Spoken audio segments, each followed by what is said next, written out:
It-Trattat tal-Akta kellu lan li jinforza drittijiet tal-proprjetà intellettwali.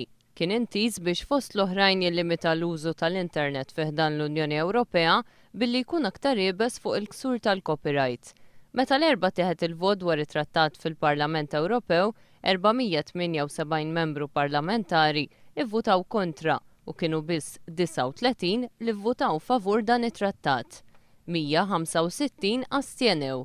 L-Europarlamentari Maltin kollha ivvutaw kontra trattat, imma dawk nazzjonalisti Simon Busuttil u David Casa ivvutaw mal-Partit Popolari Ewropew li d-diskussjoni tkun posposta. B'dan ir-riżultat dan it-trattat mhux se jkun ratifikat, imma ma jfissirx li pajjiżi oħra madwar id-dinja ma jistgħux idaħluh fis-seħħ. F'Jannar li għadda l-Partit Laburista kien esprima nuqqas taqbil ma' numru ta' elementi kruċjali ta' trattat akta, elementi li setgħu iwasslu biex tinħonoq il-privatezza tal-individwu. Min-naħa l-oħra l-Gvern Malti ffirma dan it-trattat mingħajr ħadd ma kien jaf.